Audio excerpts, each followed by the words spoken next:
Hey crew, it's Pitt, and I'm back with something very different. This is a new channel, so we're going to start laying out basics here. I'm not going to assume that everyone has seen everything from the reaction channel, so you may hear some of the same stories over again. But what we're going to do today is we're going to try to define oneness, and that seems a little bit silly because oneness is all things.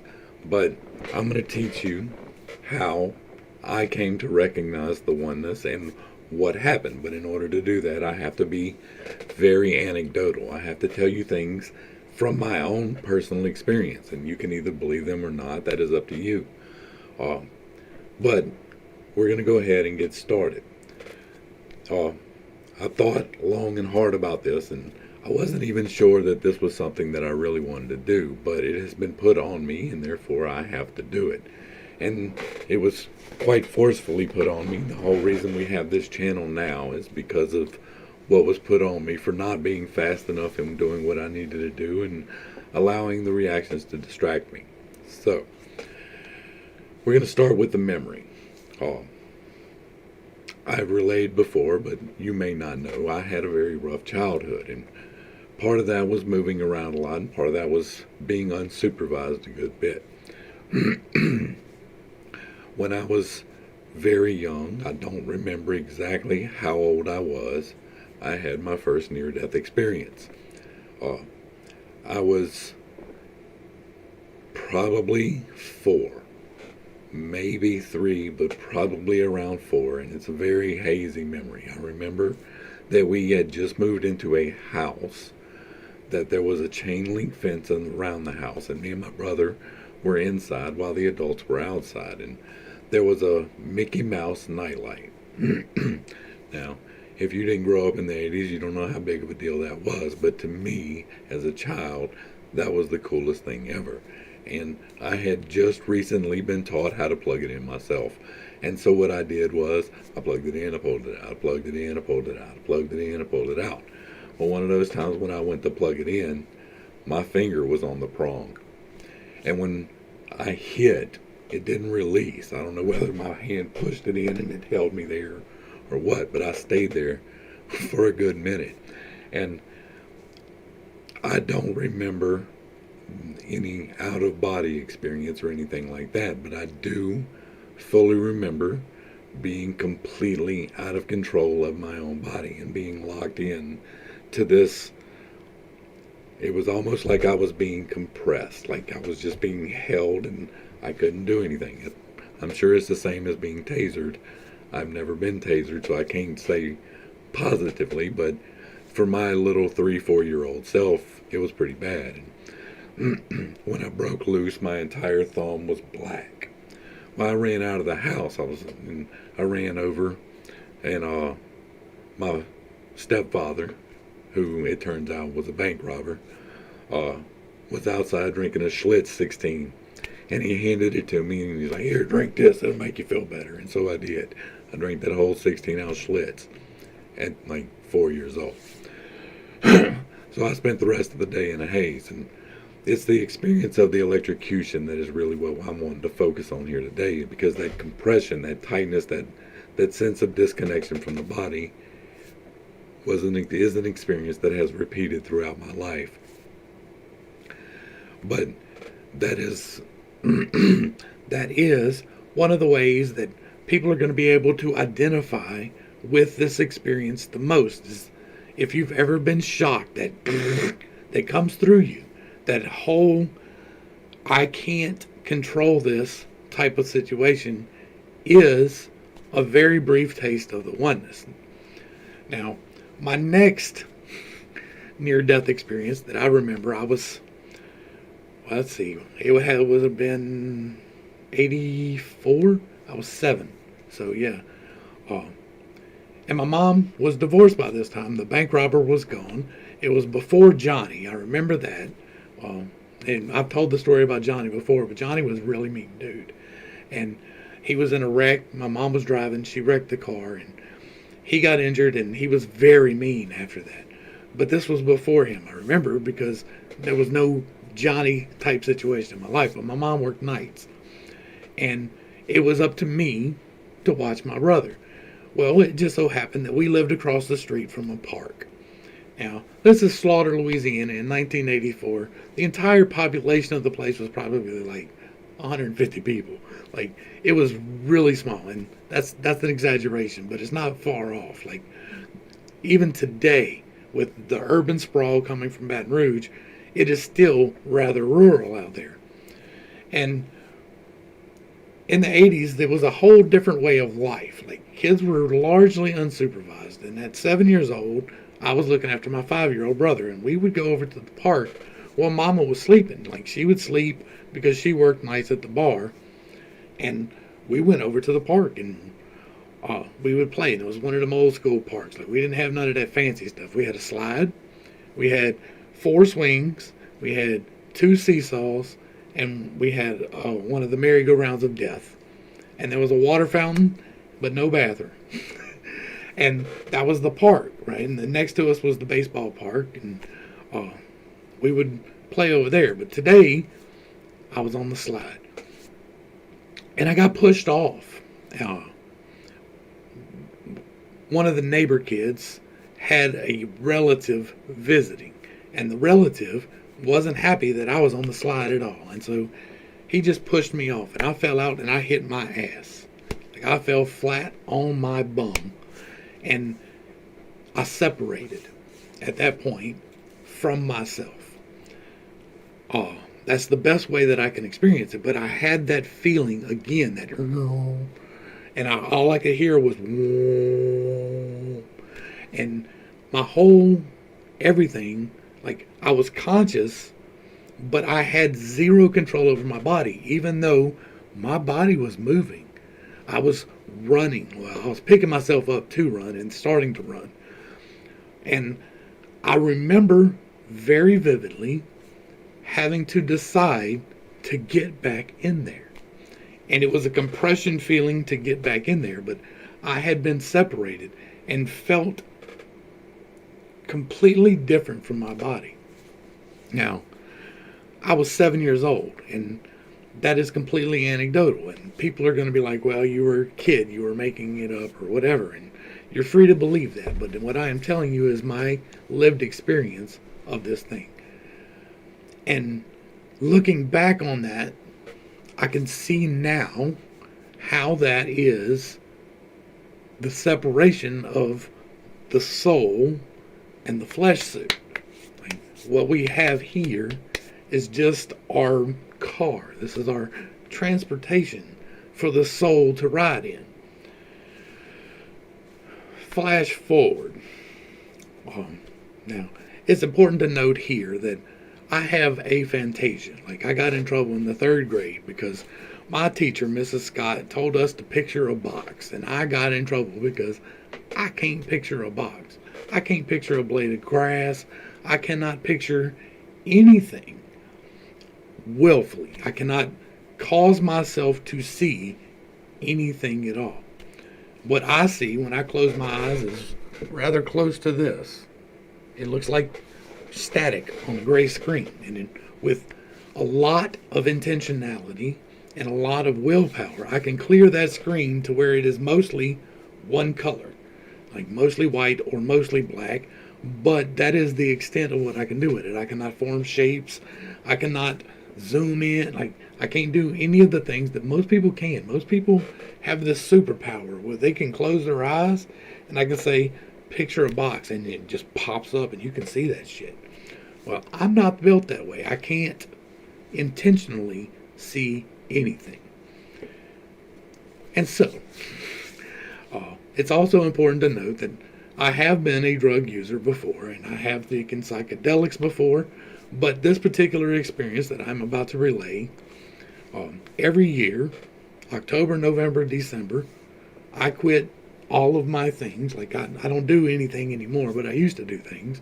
Now I use a natural herb for painkiller, and that is the extent of what I do. But even that, I let go for 3 months a year, because for those 3 months, all of my funds are going into making sure my kids have a good Christmas, to make sure that they know that their parents love them, because my wife loves giving gifts, and that is how she feels acceptance. And so when I had this particular experience, it was during one of the periods of not doing anything. I wasn't drinking, I wasn't smoking, I wasn't doing psychedelics or any of that stuff. I was completely normal. And I had a meditative experience. Like, I've played and dabbled with meditation and intentionality and all of those things for most of my life, but I've never really taken them as seriously as I am these days. But I had a meditative experience, and I was doing a guided meditation, which is in itself difficult for me because I have aphantasia. And so therefore, when you're doing a meditation, they tell you, picture a garden. And in the garden is a set of steps, and the steps lead down to the ocean, and the ocean is nice and calm. I can't do any of that, right? All I can do is intentionally step my mind in directions, and that's the closest I can do. I can direct my consciousness. You can too, and we're going to get more into that. But at the time, my consciousness was rolling right around here in my solar plexus, and since then, I've learned how to intentionally shift that more and more. But for the most part, I was staying down here, and I was doing this meditative practice, and I'm getting deeper and deeper into the meditation. And then there came a point where I had to surrender. I had to completely give away sovereignty. And that sounds really weird, but I had to accept that there was a possibility that what I was doing, I was not going to come back from.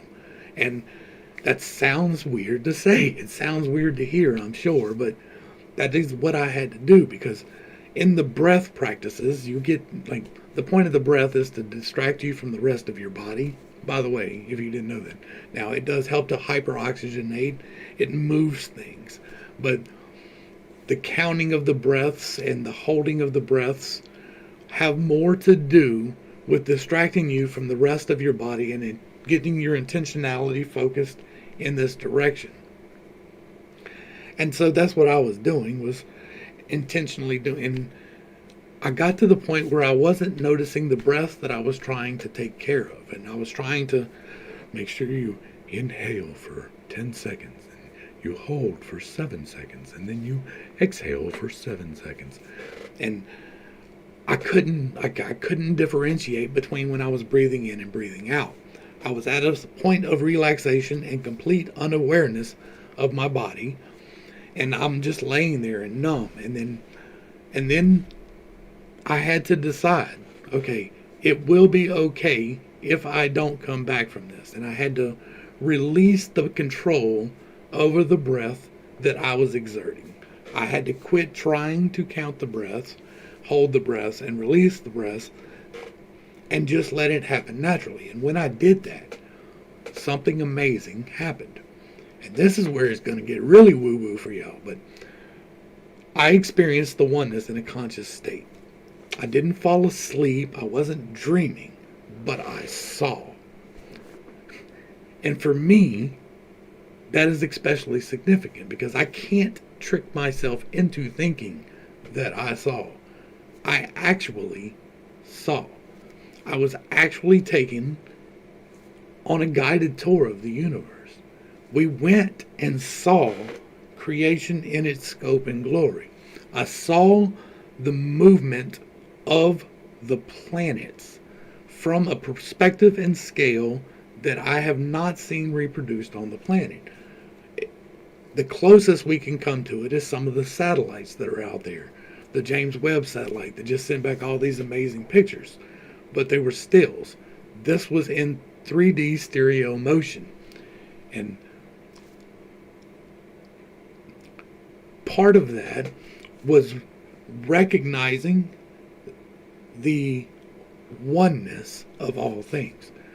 Everything in creation, all the things in the night sky, the things we can see and the things that we can't see, that are out there and that are moving, are all part of the same thing. We are all part of a harmonic. We are all part of this wonderful sound that is emanating from the voice of God. And That's the closest way that I can get to actually describing that. But it was at this point that I lost all the racism that I had been brought up with. Like, it was taken from me. It was literally like ripped out of me. I could no longer see color as a separator. I could no longer see sex as a separator. The only separation between us, and by us I mean me and you, whoever is watching this, the only separation between us is consciousness. We are here. Let's get into the meaning of life, right? We are here for a purpose. And that purpose is so that the divine may experience the mortal. This is divine revelation to me. This was part of this experience to me. And you can take from it what you will. There will be people who are severely upset by the things that I'm saying, because it will go against most people's belief systems. It will go against organized religions and the unorganized religions. It will go against some of the pagan beliefs. It will go against all of those things, because what I am saying was revealed directly to me. I'm not taking this book and reading to y'all from this book and the things that I learned from this book. And I did learn things from this book. And Bob Frizzell and these books. I did learn things from these books. But the things that I learned from them books are not exactly right. There's the Thoth thing. The Thoth thing is a good distraction. It is a good way to sell a lot of books. It's a good way to fill auditoriums. It's a good way to pack the halls and to make a nice life for yourself.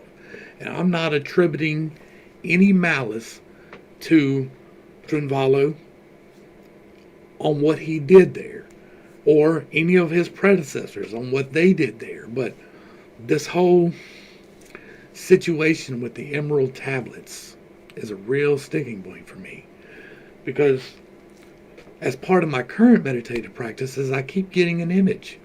And this image is of a tablet, and it's unreadable to me. I've never seen this thing in my life. And it's green, and it's not quite cuneiform, but it's definitely pictographic. And I can't pick out the details. I can't remember the details, but I see this tablet. And the one thing I know about this tablet, the only thing I know about this particular tablet, is that it is absolutely not Thoth.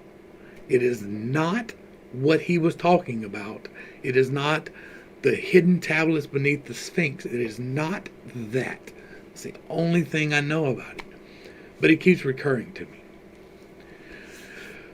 Back to the oneness, right? So we are all connected. We are all, each of us, part of the divine. The divine is beyond the scope of incarnating inside of itself. You cannot have the absolute power of the Almighty God inside of himself with almighty power. It just can't work that way. So what he does is he uses us to experience the mortal. He uses us to experience joy and pain and grief and sorrow and happiness and love and sex and drug use. And all of these things are leading to experiences for the one. And we are but tiny, tiny, tiny, tiny, tiny, tiny little slivers of the divine. Like, we are not, any of us, in and of ourselves, divine beings. But we are all very tiny parts of God. We have our souls, the things that ride in this meat suit, they existed before we were here. We decided to come here. There's a whole thing coming out. I just saw David Icke talking about the soul trap and how this planet is a soul trap. And kind of, sort of, maybe like a little bit, because of the belief systems that we're brought up in, we are limited in the scope of the things that we see out of it. But we are, each of us, willingly participating in what is going on.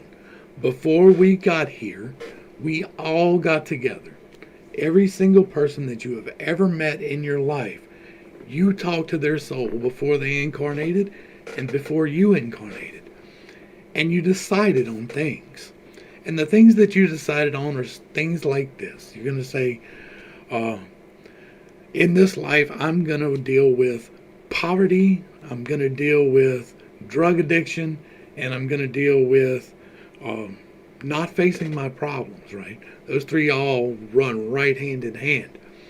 And so Bob over here is like, okay, well, I will help you by being your boss, right? You're going to come and work for me at some point, and as part of that, if you take the responsibility to strive for the perfection of you, and you decide to deal with responsibility and resisting the drug usage and facing your problems, then this position is going to uplift you and enable you to rise above the experience of poverty that you are going to be born into. But if you decide not to, and you have that decision, that is your decision. If you decide that I'm going to continue to drink and I'm not going to face my problems and I'm going to be irresponsible, then this position that you're taking in my company is going to hold you back. It's going to push you down, and you will feel oppressed, and you will feel stagnant, and you will feel like I am achieving absolutely nothing in my life. All I am doing is grinding away. I am just wasting my soul working for someone else. That has got a lot to do with you.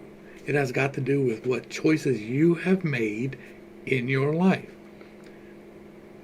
There are a lot of people who come from a lot of really bad circumstances, and some of them are like plants planted in fertilizer, right?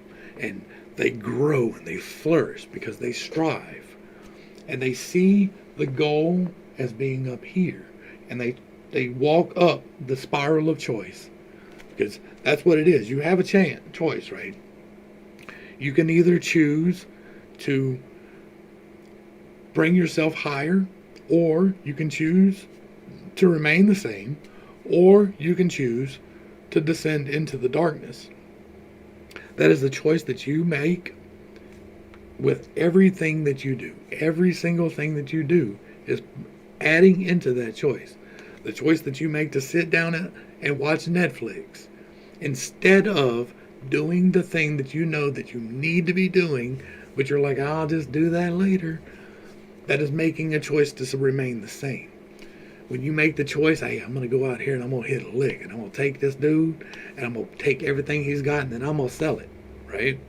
That is making the choice to drop down that darkness side of the spiral, because that spiral flows either way.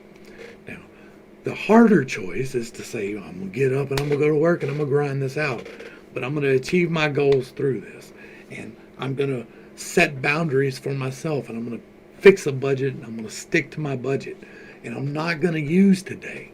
I'm just not going to drink. Just for today, I'm not going to hit that bump. Just for today, I'm not going to do the thing that is what I really think I want to do. Because that thing that you really think you want to do, that drinking and the smoking or the sex or whatever it happens to be for you. Some people it's video games. Some people it's like all kinds of stuff. And some of them can seem like really good things, but it's just a distraction. We're designed to stay the same or to descend. It is an intentional choice to raise yourself and to move into the higher and more towards your goals, because your goal as a soul is to exceed. It is to be abundant. It is to produce fruit. That is what your goal as a soul is, regardless of your choices. And at any point, no matter how bad you think you are right now, know this: you can turn around completely. You can decide today that I'm going to walk up. And one of the things you have to do for that is you have to make a decision, right? And that decision for me was to follow God. Now, Some people will not be comfortable using the term God. Some people use goddess. Some people call it Mother Earth. Some people call it Source. Some people just call it the One.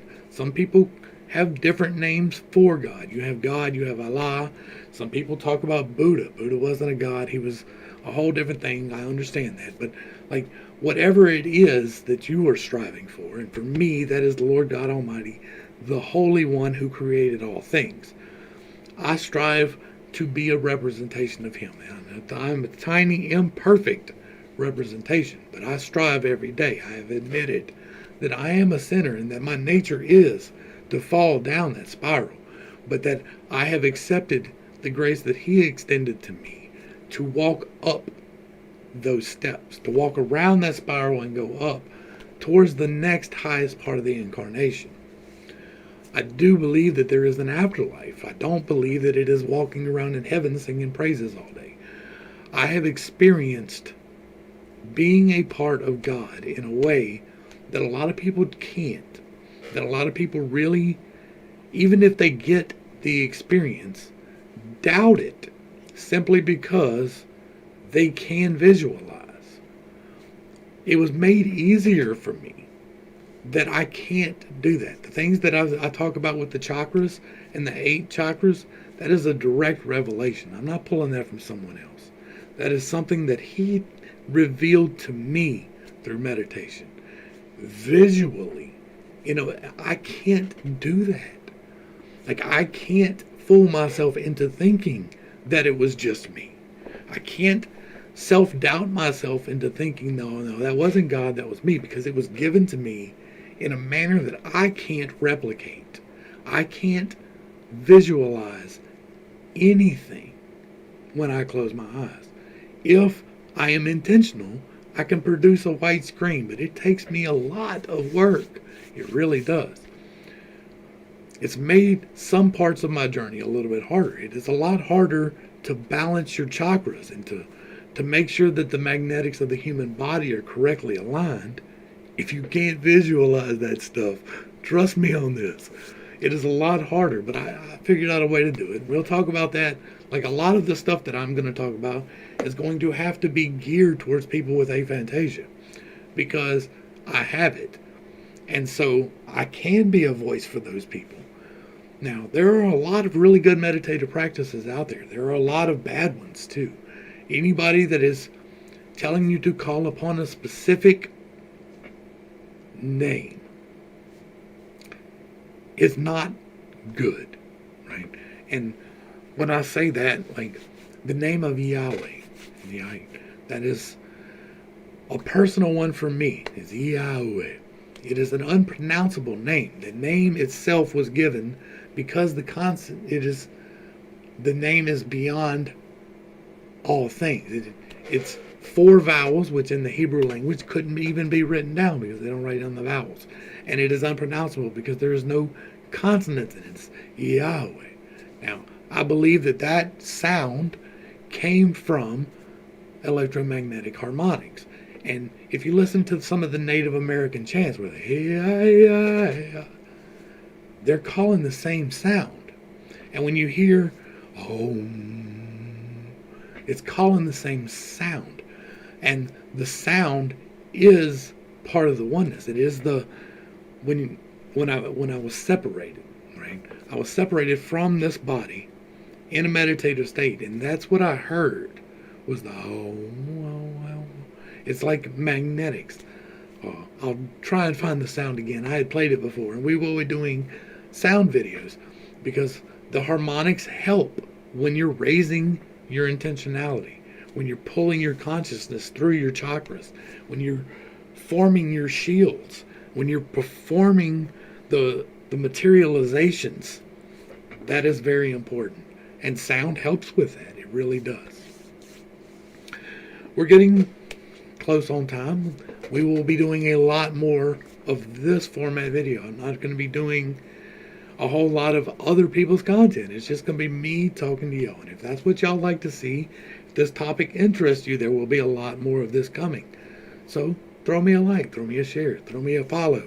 Hit the red buttons, the bells, the notifications, all of the wonderful things, because that's what we need to do. We need to feed the algorithm. I hope that I brought a little bit of enlightenment and not too much confusion to a very serious topic. We will definitely be digging more into this. I go back and I watch my own videos so that I know what to talk to y'all about next. And I wanted to lay down the definition of the oneness to help to explain just a little bit of what I mean when I say the oneness, because I will be talking about it a lot. It is the realization that we are all one. Now, we are different expressions of that one, and we are all here for a different experience. And some people's experience, they're choosing the bad side of things. They're walking down the spiral, and you have to learn to separate yourself from those people, because if you want to raise your harmonics, you can't hang around people stuck in their base. Like if you're working on your throat, you don't want to be around people that are stuck in their base. That's going to pull you down through your heart into your solar plexus. Like that magnetics is going to pull you down. Surround yourself with other people who want to raise, who want to live life and live life abundantly as it has been promised to us. To the crew, thanks for hanging out. I appreciate every single minute that you are here with me. I am praying for you every single day. And until next time, this has been Pitt. Y'all have a great day. Be blessed. I love you.